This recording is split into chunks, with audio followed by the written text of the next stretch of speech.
Vamos a leer del versículo de 2 Tesalonicenses, del versículo 10 al 16.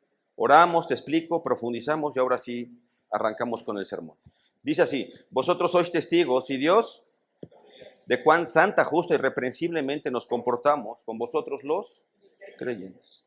Así como también sabéis de qué modo, como el Padre a sus hijos, exhortábamos y consolábamos a cada uno de vosotros. Y os encargábamos que anduvieseis como es digno de Dios, que nos llamó a su reino y gloria. Por lo cual también nosotros, sin cesar, damos gracias a Dios de que cuando recibisteis la palabra de Dios que oísteis de nosotros, la recibisteis no como palabra de hombre, sino según es en verdad la palabra de Dios, la cual actúa en vosotros los creyentes. Porque a vosotros, hermanos, vinisteis a ser imitadores de las iglesias de Dios en Cristo Jesús que están en Judea, pues habéis padecido a los de vuestra propia nación las mismas cosas que ellas padecieron de los judíos, los cuales mataron al Señor Jesús y a sus propios profetas, y a nosotros, y no agradan a Dios y se oponen a todos los hombres, impidiéndonos hablar a los gentiles para que éstos se salven. Así colman ellos sobre la medida de sus pecados, pues vino sobre ellos la ira hasta el extremo. Amado Señor, gracias por esta mañana. Te pido por Iglesia Central, Señor. Te pido para que puedan ser ellos, como dice tu palabra en Efesios, sal. Y como veremos hoy, 4 características, 5, Señor, al final en la firmeza, en la persecución, pero características que vienen a construir cada vez más lo que somos nosotros, cristianos. Pero un cristianismo real, Señor, no un cristianismo simplemente de apariencia, Señor, sino en profundidad. Así que, Padre, llévanos ahí. En el nombre de Jesús, amén y amén. Ok, título del sermón: la identidad se revela en la firmeza de la fe. Ahora déjenme les pongo algo como énfasis y ahorita les voy a dar una introducción. Cuando la gente revisa mi historia, o si yo reviso mi historia, se van a encontrar que a lo largo de yo tengo casi 50 años. Puede que se me vean más, puede que se me vean menos. Si se me ven más, tú me mientes y me dices que me veo joven. Pero a lo largo de esto no tengo 50 años de cristiano. Yo no nací en una cuna cristiana. Yo no llegué al cristianismo básicamente por que mis papás me lo hayan predicado. No, yo no llegué así. Yo llegué como muchos, quizá de ustedes, llegué al cristianismo por una dinámica de dolor en mi vida, porque tuve la capacidad de destruir mi vida. Y cuando ya vas destruyendo todo y no te queda absolutamente nada que recurrir, al principio yo pensaba que, ya sabes, cuando era más joven creía que me podía consumir el mundo, ¿no? O sea, que yo podía con la verdad de la vida y que yo iba a poder, y tenía grandes sueños. Y no estaban mal mis sueños. Estaba mal yo, pero no mis sueños. Pero conforme fui creciendo, pues me di cuenta que yo no iba a poder con la vida. Para cuando llegué a mis finales de mis 20, 30, en un colapso de mi vida, tuve que resetear absolutamente todo y volver a iniciar. Yo tuve una infancia muy complicada, una juventud complicada y una adultez complicada. Y yo quería que las cosas se fueran haciendo cada vez más tranquilas, pero no me estaba saliendo el plan. Y la manera en cómo el Señor fue misericordiosamente llevándome y tratándome, yo no caminé no llegué al cristianismo en un camino religioso. Yo no llegué a aceptar a Cristo por una cuestión religiosa, yo llegué a aceptar a Cristo por una cuestión humana. No toleraba el dolor de mi vida. Así que yo no conocí a Jesús a través de portarme bien. Yo conocí a Jesús a través del arrepentimiento. Yo conocí al Señor a través de la impotencia, la insuficiencia. Así llegué al cristianismo. No llegué al cristianismo para que el Señor Jesús fuera mi amuleto de buena suerte. No llegué al Señor Jesús para que el Señor de pronto pudiera cambiar todo de lo malo a lo bueno. Esa no era mi intención de llegar a Jesús. Yo no quería conocer a Dios para que de pronto todo el dolor de mi vida llegara a la iglesia y al siguiente domingo hiciera como que no tenía dolor, lo que le llamo yo a veces la teología del olvido, en donde llegas a iglesias, en donde pareciera que no va a haber dolor en la vida y te presentan olvida tu pasado y a partir de hoy todo es nuevo y bonito, y no es real eso. No ha sido real en mi vida. Así que yo no llegué al Señor Jesús para eso. Yo llegué a conocer al Señor Jesús porque era evidente que yo no podía con la dimensión de vivir. En aquellos talleres, no, mi esposa está presente, lo sabe. Un diciembre de hace muchos años, todavía nosotros tenemos 4 hijos, iban a ser el tercero de nuestros hijos, Arián. Teníamos, yo creo que unos 200 pesos en la bolsa. Mi mujer estaba a unos escasos 20 días de que naciera mi hijo. No tenía lugar donde iban a nacer, no teníamos nada, estábamos mal. Y es curioso, porque ese diciembre yo traía un montón de pensamientos suicidas, un montón de cosas. Ya había escuchado del Señor, como diría Job, ¿no? De oídas te había oído. Pero yo no había conocido al Señor. Y en ese espiral descendente de dolor, era evidente que yo necesitaba cambiar y transformar. La evidencia de mi vida era contundente. Yo no puedo cambiar mi vida, yo no puedo soportar mi vida. Así que para cuando llegamos en aquel entonces a una decisión desesperada, fue un poco desafiante quizás respecto del Señor, decir, bueno, Señor, si tú eres Dios, pues te toca revelarte, porque yo no te puedo conocer si tú no te revelas. No hay nada que yo pueda hacer para conocerte si tú no haces lo que nada más tú puedes hacer. Y fue una entrada extraordinaria a la dimensión de Cristo. Te mentiría si te dijera que al otro día todo estuvo increíble. No. Además, conocimos al Señor a través de un evangelio tan desastroso que nos predicaron, tan malo. No te digo ni el nombre de los libros ni el nombre de las personas porque los vas a ir a buscar. No lo hagas. Pero malos. O sea, todo torcido el evangelio. Pero el Señor usa cualquier cosa. O sea, lo que aprendí con el tiempo es qué tan mal estaba yo que aún el evangelio malo era bueno para mí. ¿Sí me estoy explicando? O sea, es cuando uno dice, ¿es en serio? ¿Tan mal estaba Dios? Pero llegamos al evangelio malo, ya sabes, de prosperidad y todas esas cosas, y luego fuimos conociendo, y el Señor ha sido muy bueno en nuestro caminar. Y cualquiera diría, oye, ¿te he quitado el dolor de tu vida? No. El Señor no tiene por qué quitarme el dolor de mi vida. No es el antídoto. El Señor no es el lugar seguro, pero no es el lugar en donde te tiene que quitar todo el dolor del mundo. No se puede, ni el evangelio está hecho para eso. La promesa está en una vida diferente, no en este mundo. El punto es que yo me tengo que transformar en paciente, en perseverante y entender la intimidad con el Señor. Y entonces cuando fui dándome cuenta del cambio que necesitaba, ahora se le llama cambio profundo, consejería transformacional, como lo vayan a ver, era importante comprender atributos. En aquel entonces me encontré con un libro que hoy me toca predicar porque están en esta serie de Primera de Tesalonicenses. El libro de Tesalonicenses, ya lo saben, nada más se los voy a repetir algunas cosas. Para algunos consideran que es uno de los primeros libros de Pablo. En el fondo no se sabe la cronología de los libros de Pablo con certeza. Es un libro curioso porque Pablo estuvo en Tesalónica nada más 3 sábados. Él llegaba, predicaba el evangelio 3 sábados y después de eso la iglesia se fortaleció y fue una iglesia increíble. Después en otros libros la menciona como la gran iglesia. Y entonces yo digo, ¿qué tuvieron que haber escuchado para que en 3 sábados Tesalónica cambiara? O sea, ¿qué miniserie se echó Pablo para que en 3 sábados, ellos no predicaban en aquel entonces en domingo, predicaban en sábado, pues él iba a las sinagogas.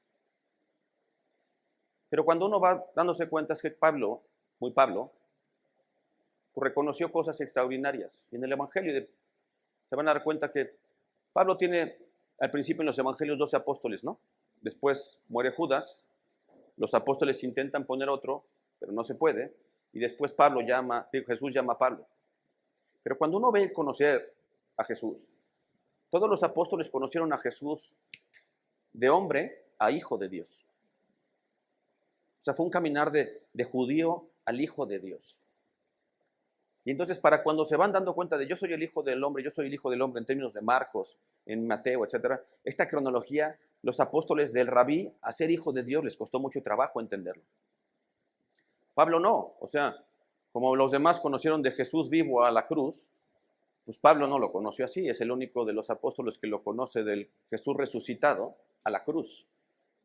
Entonces él va en una dirección contraria que nos facilita a nosotros el entendimiento. Debería.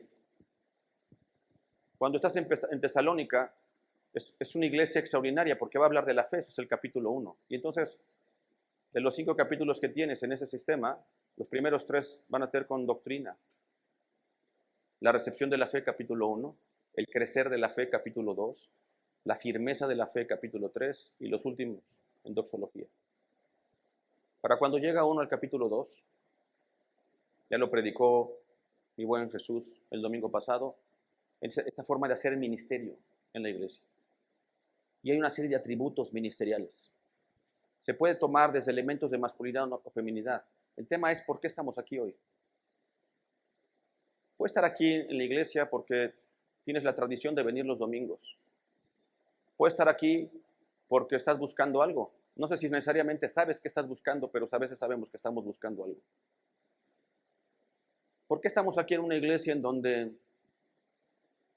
seguramente hay más iglesias en Querétaro y seguramente hay iglesias más grandes, etcétera? El tema no es el número de iglesias o el tamaño de las iglesias. El tema es la profundidad, el peso del cristiano en las iglesias. Que sea un cristianismo real. Que se vengan a lugares en donde verdaderamente salgan transformados. Ahora, no va a haber, quizás para muchos de ustedes, este cambio radical en un domingo. Esa no es mi historia. Mi historia a lo largo del cristianismo no cambié inmediatamente. En mis años de matrimonio, los últimos quizá ya tengo la evidencia de haber cambiado, pero les prometo que mis primeros años de matrimonio, aún en Cristo, empezaba yo a cambiar, pero no era suficiente mi cambio. Mi esposo está de testigo, o sea, no. Aunque yo me consideraba piadoso, no quise que lo fuera, ¿sí me explicó? Según yo era un buen esposo, pues sí, según yo. Sí, pero van pasando los años, las cosas cambian. Según yo era un buen padre, sí, pero pasa el tiempo y me tengo que ir evaluando. Y hoy vas entendiendo cosas. Y lo que al principio eran pecados gigantescos, es porque uno, cuando no estabas en Cristo y te conviertes, el nivel de perspectiva de la piedad es muy complicada, ¿no? Hoy pasan los años de matrimonio y hoy a veces nuestro mayor pecado, nuestras peleas es, me estás hablando feo. Y me encanta eso, ¿no? Porque no tiene que ver con hechos grandes, no, son los detalles de lo cotidiano, en donde hoy vemos que el Señor nos está llamando a transformarnos. Así que vamos a caminar 6 versículos. Estos 6 versículos cierran el capítulo 2. Cuando estos 6 versículos ocurran, los primeros 4 versículos que vamos a leer, del 10 al 14, marcan elementos importantes en términos del carácter cristiano. Y los últimos 2 versículos van a poner el balance, muy Pablo, por lo menos en el libro de Tesalonicenses, van a poner en los últimos 2 versículos esta nota de balance respecto de cómo se compara con el mundo y qué esperarías del mundo. ¿Por qué es importante para ti hoy? Ok, porque vas a tener un tema de identidad. Yo no sé si aquí todos se saben hijos de Dios, pero no se trata de que te sepas hijos de Dios el domingo y de lunes a viernes en la noche vivas con tus fuerzas. El sábado ya medio no aguantas, te arrepientes y el domingo vuelves a llegar. Y entonces que el jueves de grupos de conexión vengan al cambio profundo, que para que por favor tú vienes fielmente para ver si así cambia tu marido. No. Aunque vengas, no va a cambiar así, se los prometo.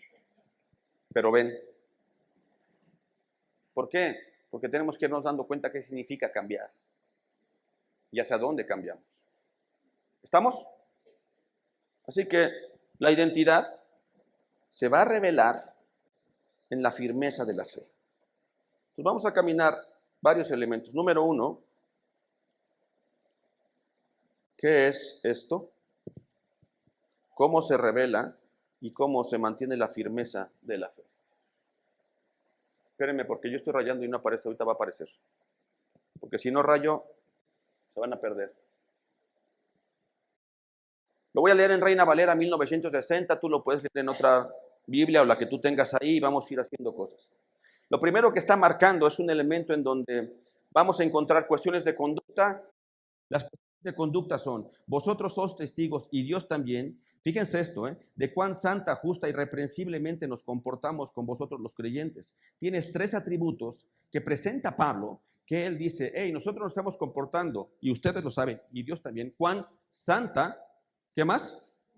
Justa y irreprensiblemente. Quiere decir que en términos conductuales, tú no podrías ver en ninguno de ellos una dinámica de pecado. Claro, después te lo vas a encontrar cuando veas Filipenses y pregunten a Pablo: oye, ¿tú quién eres? Él no contesta esto. Él dice: de los pecadores soy él primero. De forma que en términos de un testimonio, de una testificación, hey, hay un comportamiento santo, justo, irreprensible. Venimos a la iglesia entonces a comportarnos así. No, lo que tenemos que entender es que este santo, justo y irreprensible no es la forma en cómo Él lo está presentando para que tú llegues a Dios. Quiere decir que es una consecuencia de la relación con Dios. Quiere decir que no venimos a la iglesia a portarnos bien. No se necesitan cristianos bien portados en el mundo. Ese no es el tema del cristianismo. Lo acaba de decir su pastor.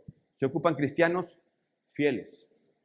Un cristiano fiel va a ser después un cristiano que se comporte santa, junta y irreprensiblemente. Pero no se trata de llenar las iglesias nada más de, hey, bien portados, porque si no, ¿qué pasa? Los domingos, todos súper bien portados. Sí, pero el martes, todos súper mal portados. Y no estamos intentando eso. Lo que se está intentando, por eso van a llevar cambio profundo, es que en la intimidad con Dios puedas conocer una palabra que se llama carácter, el carácter cristiano. Carácter es lo que eres cuando estás a solas con el Señor. Personalidad cuando estás en público. Pero lo que se está planteando aquí en términos de identidad es que tenemos que trabajar en un testimonio para poder realizar, ¿qué cosa? El carácter. ¿A qué se viene el domingo entonces? Venimos a celebrar lo que Jesús hizo. Sí, ok, eso. ¿Por qué? Porque si venimos a celebrar lo que Jesús hizo y lo seguimos a Jesús, vamos a estar imitando el carácter de Cristo. Quiere decir que tenemos que estar imitando quién es Jesús con su relación con su Padre. Oye, entonces no venimos a la iglesia para traer buenos cristianos. No.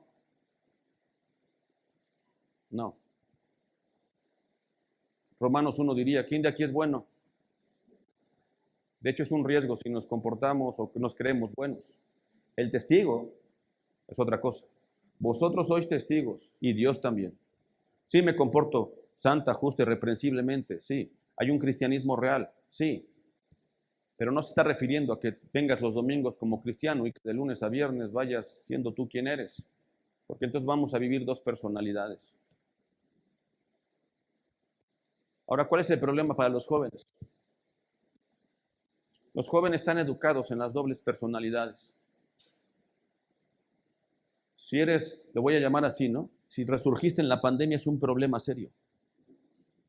Antes de la pandemia, el niño flaquito en la escuela era el niño flaquito. El niño alto era el niño alto. Y en la pandemia estaban todos en Zoom. ¿El alto se veía alto? No. ¿El flaquito se veía flaquito? No. ¿El rápido y veloz se veía? No. Y entonces los niños se perdieron. Y como los niños se perdieron, hubo una crisis de identidad. Y entonces no sabían quién eras y entonces no sabían identificarse. Y entonces, ¿qué hacen? Pues lo mismo que hace la gente con Facebook. Si tú eres amante de Facebook, está bien. Eres un pecador, pero no importa nada. El tema es que vas a ir encontrando elementos, tienes que tener cuidado. ¿Por qué? Porque el Facebook o tus redes sociales, ten cuidado de no alimentar simplemente la proyección de quién tú quieres ser. Comunica. Yo no tengo problemas con las redes sociales. Sí, pero sean verdaderos. No comuniquen la proyección. ¿Por qué? Si no, se van a topar con un problema serio. Van a empezar a construir una figura que ustedes quieren amar, que después Apocalipsis te va a llevar a ser amadores de ti mismo. Y cuando la gente quiere proyectar sus amadores de sí mismos, pues entonces quieren legitimar quiénes son a través de los 1555 likes. Y un día vas a tener crisis, porque ya no vas a saber quién eres, si tú sabes quién eres o si los demás dicen que eres.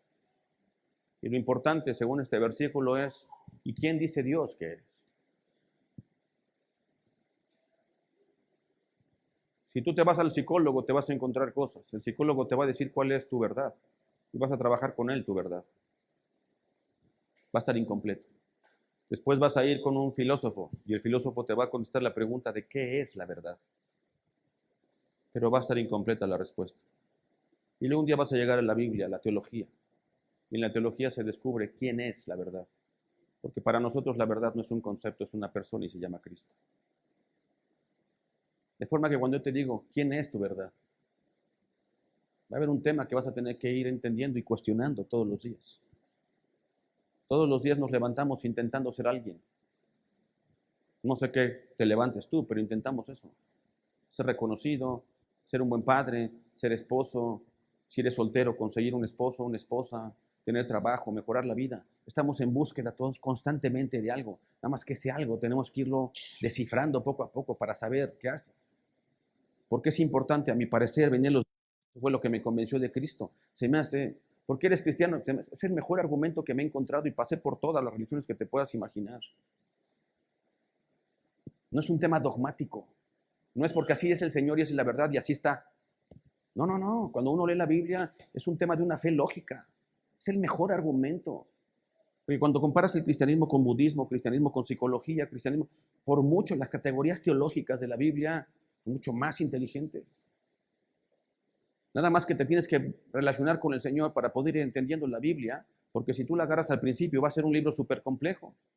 Y para cuando agarres Génesis y empiezas a leer Génesis va a ser una locura. Luego llegas a Crónicas, ¿no? Va a ser muy complejo leerla y entonces vas a encontrar una solución, ¿sí? Porque estás buscando una solución en donde no es. Tenemos que tener la categoría adecuada de lo que nos va a contestar el Señor para poder saber qué nos contesta. De forma que la Biblia tiene todas las respuestas. Pues, ¿la Biblia tiene todas las respuestas? Sí, para asuntos espirituales. Tienes que ir con la pregunta correcta para saber cuál es la respuesta.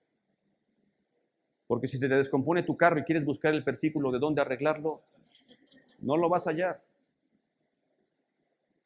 No lo vas a encontrar. Oye, pero me acabo de pelear con mi esposo o con mi esposa. ¿Qué hago? La Biblia me va a responder. Depende en donde tú le pongas. Si le vas a la categoría espiritual, por supuesto que te va a responder. Pero si te pregunta no está dada en la categoría espiritual, te vas a confundir y no vas a encontrar la respuesta y te va a chocar la respuesta. Porque para cuando llegues a Efesios 5, hay casadas, por favor, sujétense a su marido. No, no estoy de acuerdo.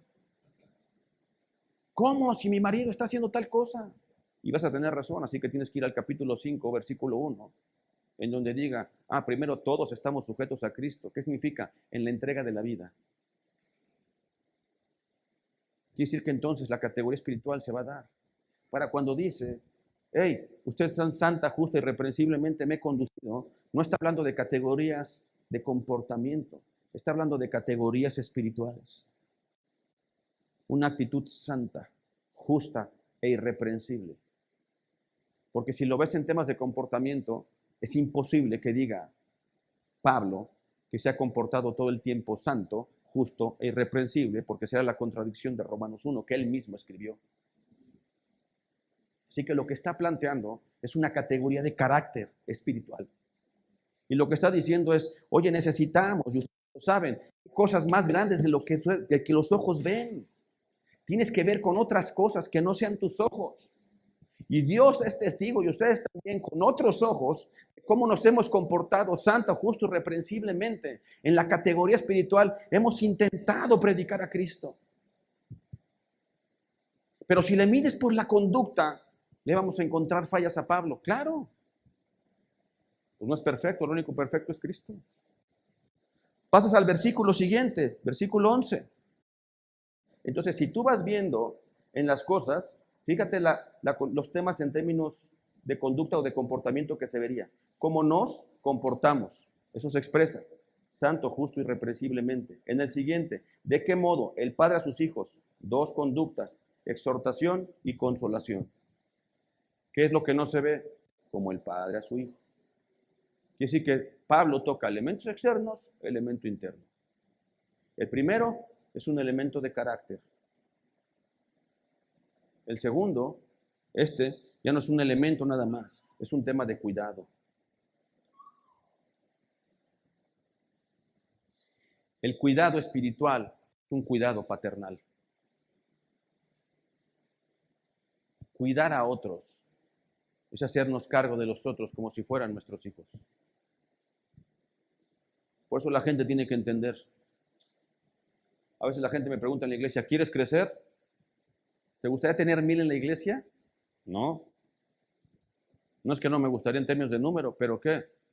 Sí sabemos que cada que entra alguien a la iglesia cuenta, ¿no? Las almas le cuentan al pastor, dice Ezequiel. ¿Y vieras cada cosa que llega a mi iglesia? Que para mí es como, ¿me va a contar? Pero cada uno que llega, justamente ayer, lo que mi esposa me decía, necesitamos mejorar el cuidado en la iglesia, porque el cuidado es paternal. Yo tengo 4 hijos, llevo 26 años siendo padre. Si me preguntaras, ¿y ya sabes ser papá? No. En 26 años de paternidad, apenas estoy aprendiendo a ser hijo. Quizá, y mi anhelo es que el día que sea abuelo, aprenda a ser padre. Los abuelos ya saben lo importante. Ya es como, abuelita, no quiero el sándwich con orillas. El abuelo se las corta, ¿no? El papá, te lo comes todo. O sea, no sabemos todavía distinguir la verdad. Lo que está planteando es que tú tienes un carácter. Lo primer elemento tienes el carácter. El segundo elemento, el carácter lo tenemos que cuidar. Cuida el carácter. Hombres, se los digo, hombres. No en términos de categoría teológica, hombres en particular. Diría la Biblia en el Antiguo Testamento, compórtate como hombre. Hombres, cuiden su carácter. Proverbios va a decir que el carácter de los hombres se hace fierro con fierro. Es una bendición tener un hombre que cuide tu carácter. No que cuide tus circunstancias. No cuides las circunstancias del otro, cuida su carácter. Las circunstancias dan frutos temporales. El carácter en Cristo tiene un fruto eterno. Cuida su carácter. Y si cuidar el carácter del otro implica confrontarlo, háganlo.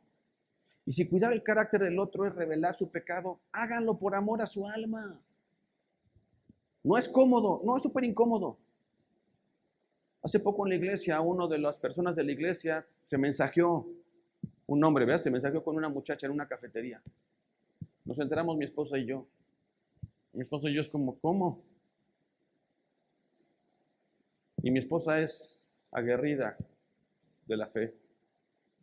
O sea, al otro día fue a hablar con la chica de la cafetería para decirle, el hombre con el que te metes es un hombre casado de nuestra iglesia. Y lo vamos a cuidar.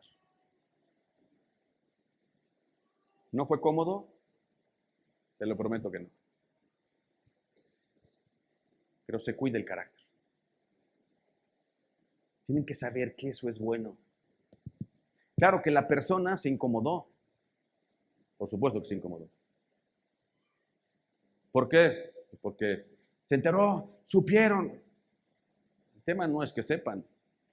El tema es qué dice el Señor, versículo anterior, el 10. ¿Y tus testigos qué dicen?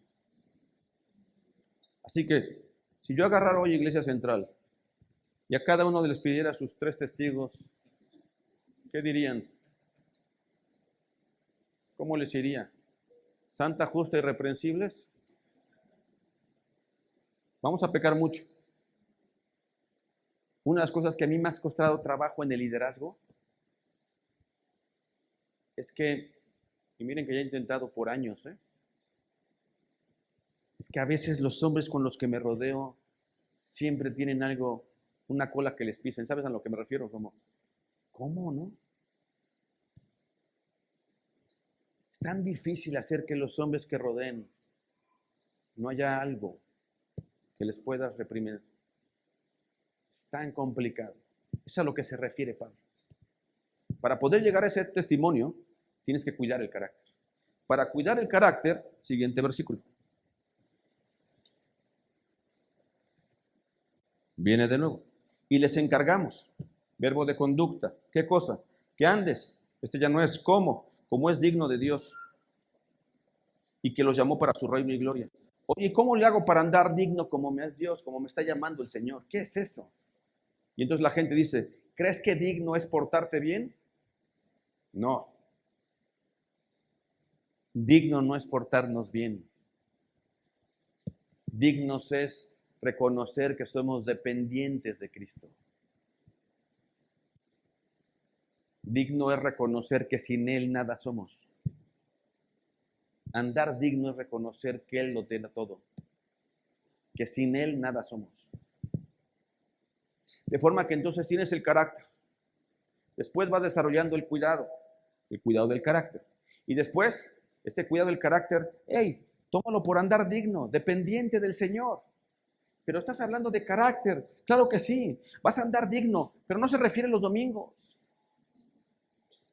Ese ya lo haces porque estás en la iglesia. ¿Ustedes creen que aquí alguien, unos matrimonios se van a agarrar? Ya si te agarras aquí en la iglesia,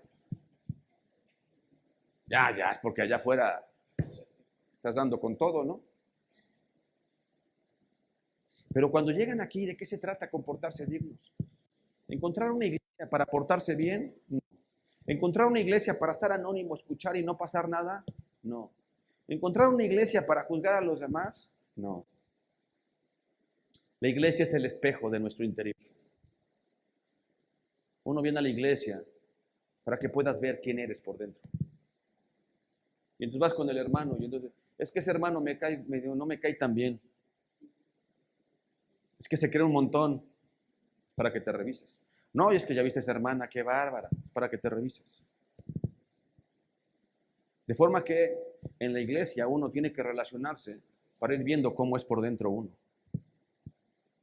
Si tú te aíslas de todos, vas a creer que tú eres el bueno. Necesitas conocer a todos en la iglesia. ¿Para qué? Para que puedas conocer tu interior. Y cuando conoces a los demás en la iglesia, en tu interior el domingo, trata de tener conversaciones y saludar. Y te lo digo honestamente, soy pastor. Algunos en tu iglesia te van a caer gordos. Se los digo con toda honestidad. No te mientas pensando de todos en la iglesia me caen bien. No, no mientas. Pero no está hecho la iglesia para que nos caiga bien.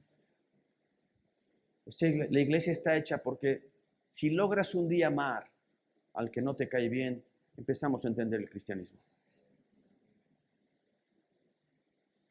Empiezas a amar al enemigo. Empiezas a amar al que te cuesta trabajo. ¿Y dónde querías ejercer eso? ¿Con tus amigos? ¿En las fiestas, los fines de semana? No te va a pasar eso. ¿Por qué? Porque ahí todos te caen bien. Amar al que te cae bien, al que te da lo que tú quieres, al que escuchas lo que tú quieres, eso es fácil amar.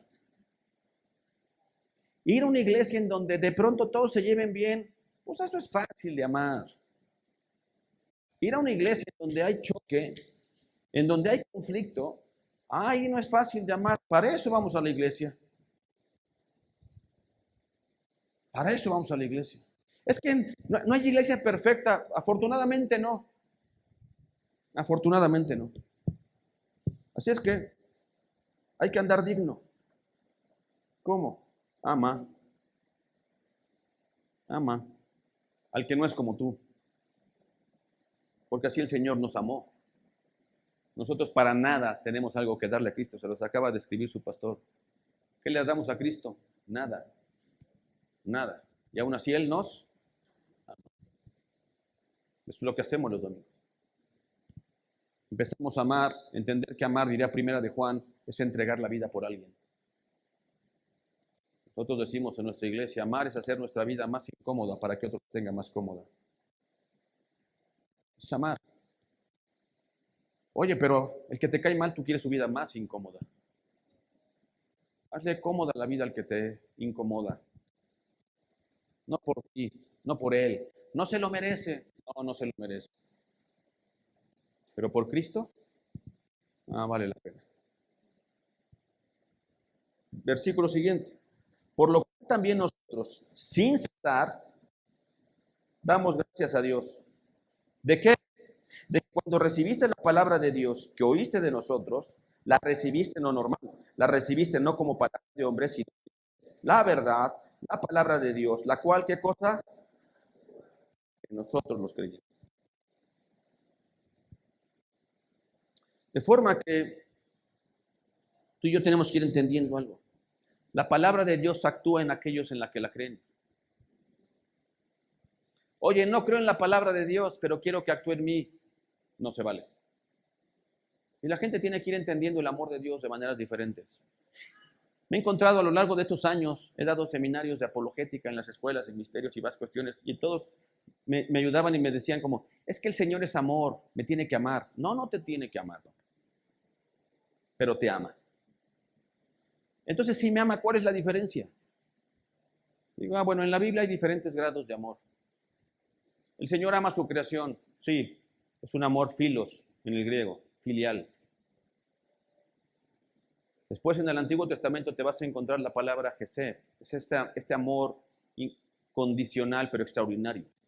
Pero en el Nuevo Testamento, dado que está cumplido el amor Jesé del Antiguo Testamento, te vas a encontrar el amor agape. El amor agape no es para todos, ese nada más es para sus hijos. Y la palabra de Dios actúa sobre aquellos que aman al Señor. Si yo amo al Señor y leo su palabra va a actuar en mí, porque es su palabra. Si yo no amo al Señor y leo la Biblia para refutarla, el Señor no está obligado a que la palabra actúe en mí.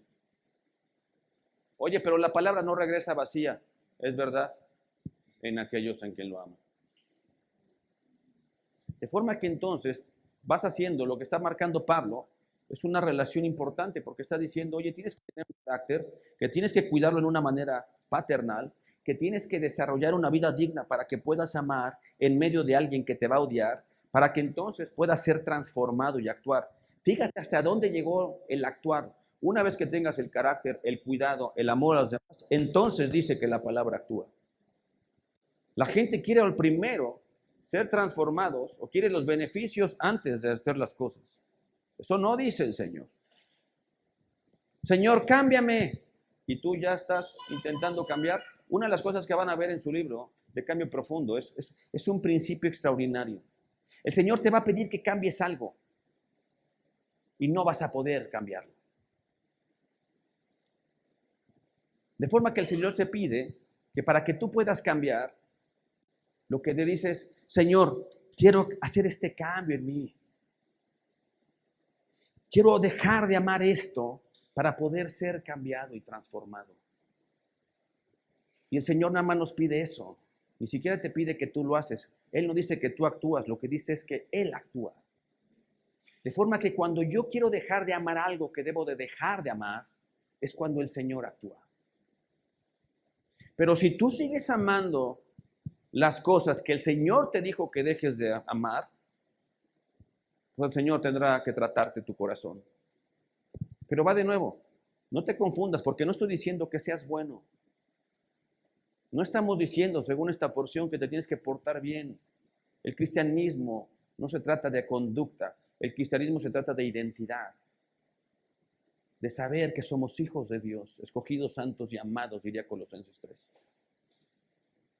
De forma que venimos todos los días a desarrollar, y no todos los días, los domingos o los días que vengas, a desarrollar una temática de carácter fundamental. No puedes dejar de amar lo que tú amas. Solo el Señor puede transformar lo que tú amas. A eso se viene a la iglesia, a transformar lo que amamos. Porque en eso se resume toda la ley. Amarás a Dios sobre todas las cosas y al prójimo como a ti mismo. Juan capítulo 12 y 15. De forma que entonces el amor es el verbo crucial en términos bíblicos. Y no vas a poder desligar el amor, según Juan 3:16, porque de tal manera amó Dios al mundo que ha dado a su Hijo unigénito para que todo aquel que en Él no se más tenga. Ok, no vas a poder desligar el amor de Dios de la condición de perdido. Es la parábola de la oveja perdida. Si tú te crees encontrado, ten cuidado, dice Gálatas 1. Si tú estás en esta condición en donde te necesito, Señor, no puedo transformar lo que amo. Necesito depender de ti para transformar lo que amo. Bienvenido a la iglesia. Carácter es el reflejo, es la respuesta en amor correcta. Eso significa carácter. La respuesta en amor correcta. Vas a ocupar el cuidado porque tienes que aprender a amar. Para eso tienes que aprender lo que es el camino digno, aprendiendo a amar.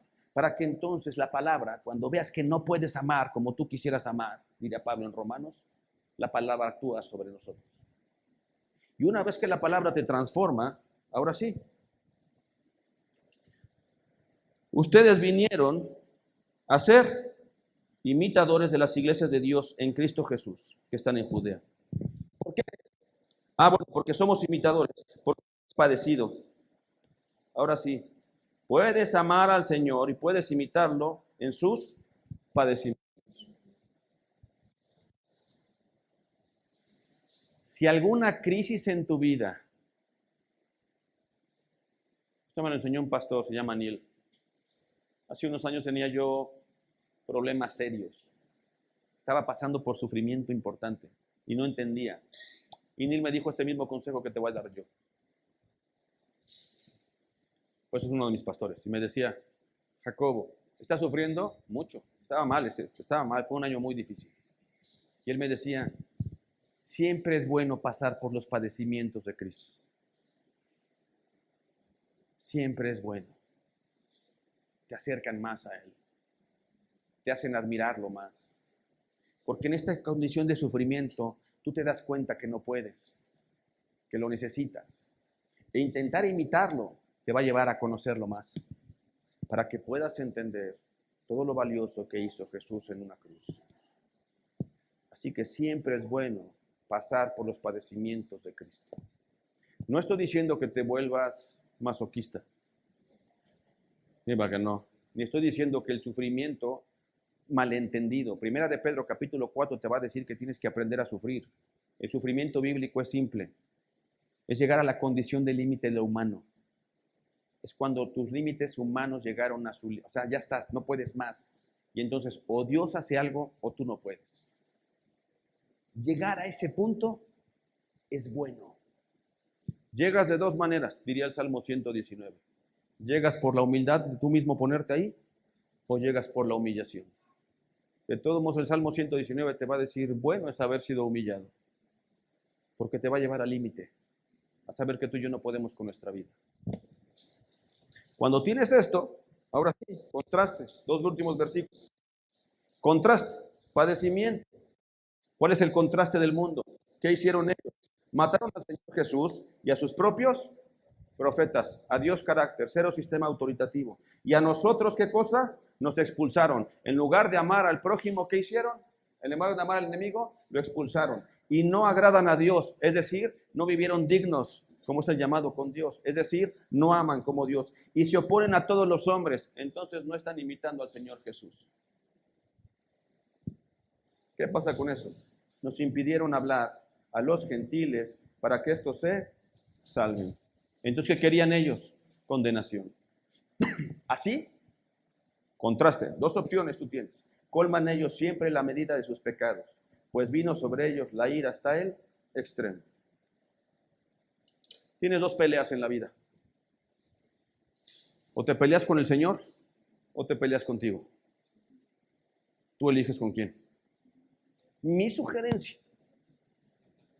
así leve, como se sugiere cuando te tiras en paracaídas que le jales, mi sugerencia es pelearte contigo, no con el Señor. Si tú quieres pelearte con el Señor, dale. Afortunadamente aquí vas a estar abierto los domingos, los jueves y otros días para que después de que te vaya mal, llegues. Yo creo que yo pasé 25 años peleándome con el Señor. No gané ni una sola vez. Ni una vez. En mi juventud me peleé con Él. Me resistí a Él. Había escuchado de Él a los 10 años. Me resistí a Él. No pude. No pude. Pero lo intenté. Por eso mi consejo es, no lo hagas. Entre más me peleaba con el Señor, no creas que la condición de mi vida mejoraba. El Señor no va a negociar que Él es Dios. El Señor no va a negociar su victoria conmigo. Por amor a mi alma, el Señor va a hacer que yo me rinda. Y lo consiguió. Hoy agradezco que el Señor me haya humillado. Lo agradezco. Y va de nuevo. No fue nada más una humillación sentimental. No, fue mucho más que eso. Es mucho más inteligente el argumento de Dios, es mucho más lógico. Es que la ciencia, no, ciencia no es muy corta todavía. Se necesita mucho entendimiento para entender la simplicidad de Dios. Así que es muy inteligente el argumento. Así que tienes dos opciones. Con esto tenemos un puesto simplemente. Ahora el tema es, te lo diré a su pastor, ¿qué hacemos con Cristo? No sé si has llegado ese día en donde defiendes tu necedad, en donde sabes que eres necio y aún así defiendes el necio para que los demás te den la razón. Matrimonialmente pasa muy seguido, ¿no? O sea, nos peleamos en los matrimonios porque alguien está defendiendo la razón. Me peleo con mis hijos más se pelean conmigo que yo con ellos. O sea, para mí es fácil, no sales, ya acabamos. Después de eso ellos se pelean conmigo. Yo no, pero ellos sí. Pero chocan por la necedad, porque se creen buenos. Chocan con la necedad, porque se creen sabios, porque no quieren ser dependientes. El camino era más fácil. Entre mis hijos puedan ver que son más dependientes, por mucho les va bien. No porque yo sea buen padre, pero todo lo que anhelo es para que ellos les vaya bien. Nunca he hecho algo para que les vaya mal. No quiere decir que no me haya equivocado como padre, como no tienen una idea. Pero una cosa es construir el carácter y otra cosa es la conducta. Se viene a la iglesia a construir el carácter. ¿Qué hacemos con Cristo?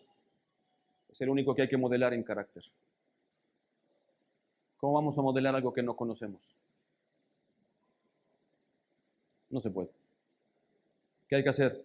Conocerlo. Y después, amarlo. Y después, glorificarlo.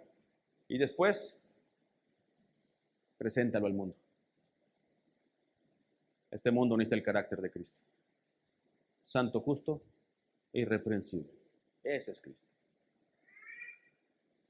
Mientras no seamos nosotros eso, dependamos de Él. Así que la identidad, así empecé. Se revela en la firmeza de la. Tus problemas van a revelar tu identidad. Mi anhelo, que en tus problemas se revele la identidad correcta, no el viejo hombre. Ojalá sea eso, Iglesia Central. ¿Oramos? Amado Rey, gracias y perdón. Gracias por un evangelio extraordinario y perdón por la manera en cómo menospreciamos el evangelio. Gracias por la fe que nos das. Perdón por la respuesta a veces de tan poca fe. Toma esta iglesia, Señor, para que crezca en carácter, cuidado, que vivan dignos, amando a los otros. Que entiendan, Señor, la firmeza, para que cuando vengan las pruebas de la vida cotidiana, se revele la identidad, a quién pertenecemos. O respondemos como el mundo, o respondemos como hijos tuyos. No se trata de ser buenos cristianos, se trata de ser vivos, humanos vivos en Cristo. Así que llévanos ahí, Señor, a conocer cada vez más de eso. Bendice esta iglesia, los liderazgos, los matrimonios, que se fortalezcan los jóvenes, que no le tengan miedo al conflicto moral, que puedan salir a resistir la tentación. Con el paso de los años, su vida será mucho más fácil. Ojalá ninguno de ellos sea consumido por el mundo. Manténlos firmes, Señor, y déjanos alabarte. En el nombre de tu Jesús, amén y amén.